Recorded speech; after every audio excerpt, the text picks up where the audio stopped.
Hello guys, आज हम discuss करने जा रहे हैं transcription process in prokaryotes. Transcription process is actually the synthesis of RNA from the DNA. और हमें आरएनए क्यों चाहिए? हमें आरएनए चाहिए क्योंकि आरएनए टेम्पलेट बनेगा प्रोटीन सिंथेसिस के लिए। और प्रोटीन जो है वो कंस्टिट्यूएंट है हमारे बॉडी में। Protein protein body building muscles बनाता है हमारा। प्रोटीन बहुत ज़्यादा एनर्जी गिविंग फूड होता है। प्रोटीन ब्लड में प्रेजेंट होता है। Protein is very significant and it has multiple roles to play in our body. So transcription process की भी इम्पोर्टेंस इस पे डिपेंड कर जाती है कि ट्रांसक्रिप्शन से हमारा आरएनए सिंथेसाइज होगा और आरएनए सिंथेसाइज करेगा प्रोटीन को बाय ट्रांसलेशन। तो ये इंटरेस्टिंग टॉपिक हम स्टार्ट करते हैं।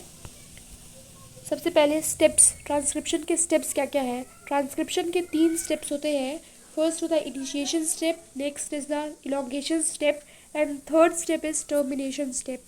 फर्स्ट स्टेप इनिशिएशन स्टेप, और initiation, termination and elongation steps will result in the synthesis of the complete RNA।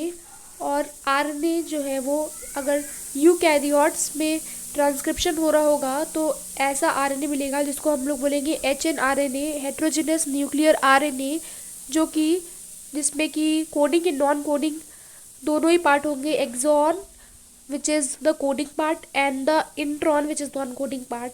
अभी हम डिस्कस कर रहे हैं प्रोकैरियोट्स, तो हमें बिल्कुल सिंपल प्रोसेस होते हैं। सिर्फ सिंपल एक ही आरएनए पॉलीमरेज होगा जो कि पूरे आरएनए प्रोसेस, पूरे ट्रांसक्रिप्शन प्रोसेस को रेगुलेट कर रहा होगा।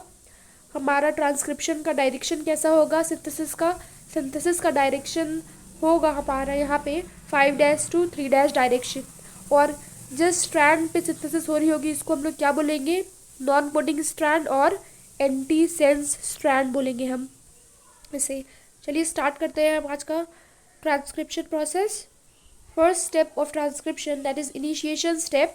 इनिशिएशन स्टेप में नाम से ही बिल्कुल साफ पता चल रहा है पे इनिशिएशन स्टेप स्टार्ट करेगा ट्रांसक्रिप्शन प्रोसेस को।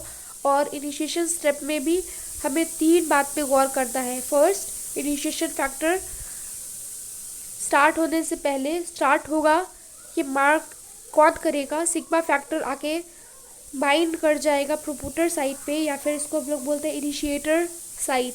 यहाँ पे सिग्मा फैक्टर बाइंड करेगा और हमारी इनिशिएशन स्टार्ट हो जाएगी। और जिस साइट पे ये प्रोमोटर साइट पे बाइंड करेगा, प्रोमोटर साइट पे 6 बेस पेयर्स होते हैं प्रोकैरियोट्स में, जो कि TAT बनाता है।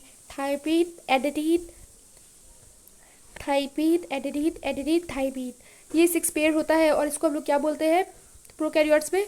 प्रेप बाओ बॉक्स बोलते हैं। लेकिन यूकैरियोट्स में टाटा बॉक्स होता है, टाटा बॉक्स बोलते हैं, हॉगनेस बॉक्स बोलते हैं। वहाँ पे 7 बेस पेयर्स होता है।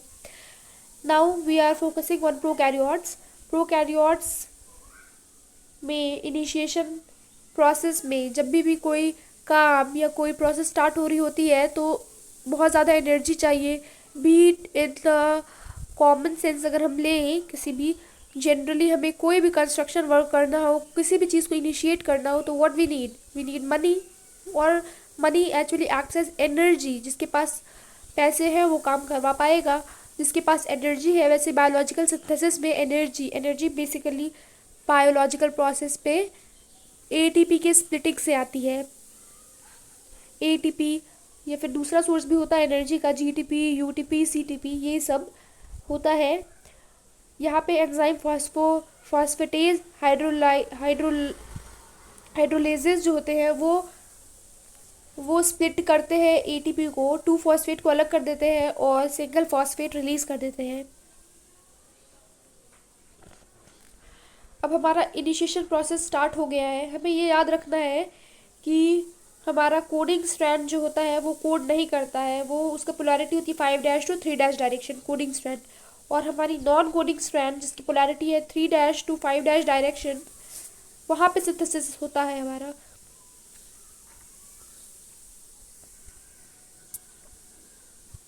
Now coming to the second step of the transcription which is elongation. Transcription का सेकेंड स्टेप इलोंगेशन है। इलोंगेशन में हमें क्या क्या चीज़ से पता चलेगा। कैसे पता चलेगा? इलॉन्गेशन है, स्टार्ट हो चुका है। इलॉन्गेशन में first of all sigma factor जो है वो रिलीज हो चुका है। अब डीएनए और सिग्मा फैक्टर दोनों अलग अलग हो गए हैं। और क्या है, हमारी ट्रांसक्रिप्शन यहाँ से स्टार्ट हुई थी प्रोमोटर साइट से, ये आगे बढ़ गई है। और तीसरी बात क्या है इस पे कि सिंगल आरएनए पॉलीमरेज तो पहले ही से था। आरएनए पॉलीमरेज एंजाइम जो कि वो आरएनए पॉलीमरेज एंजाइम जो है फॉस्फोडाइस्टर बॉन्ड बनाता है राइबोन्यूक्लियोटाइड्स के बीच में। राइबोन्यूक्लियोटाइड्स और ये जो है, ये देखिए दोनों जुड़ा हुआ है। आरएनए पॉलीमरेज है, ये राइबोन्यूक्लियोटाइड के साथ क्या बनाता है? Phosphodiester bond.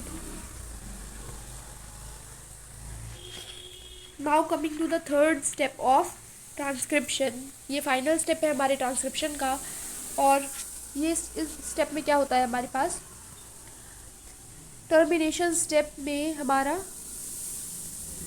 आरएनए रिलीज हो जाता है from the DNA template. RNA release होता है, ये क्यों होता है? क्योंकि यहाँ पे रो फैक्टर जो है वो आरएनए पॉलीमरेज से आके बाइंड कर जाता है।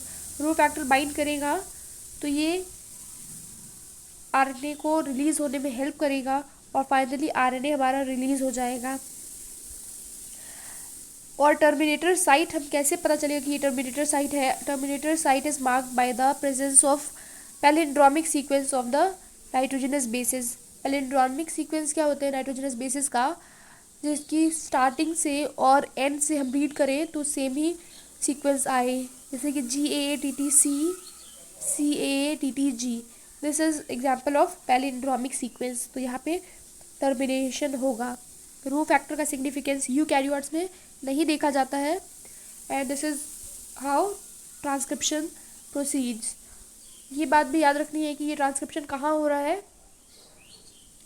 ट्रांसक्रिप्शन का साइट हम क्या बताएंगे? ट्रांसक्रिप्शन साइटोप्लाज्म में ही हो रहा है। ट्रांसक्रिप्शन साइटोप्लाज्म में हो रहा है क्योंकि न्यूक्लियस और साइटोप्लाज्म का कोई डिस्टिंग्विश नहीं है। यूकैरियोट्स में तो हम बता देंगे कि न्यूक्लियस के अंदर हो रहा है, लेकिन साइटोप्लाज्म और न्यूक्लियस अलग अलग नहीं देखा जाता है। प्रोकैरियोट्स में there is no any nuclear membrane present in the prokaryotes, तो हम बता देंगे ये साइटोप्लाज्म में ट्रांसक्रिप्शन होता है प्रोकैरियोट्स में।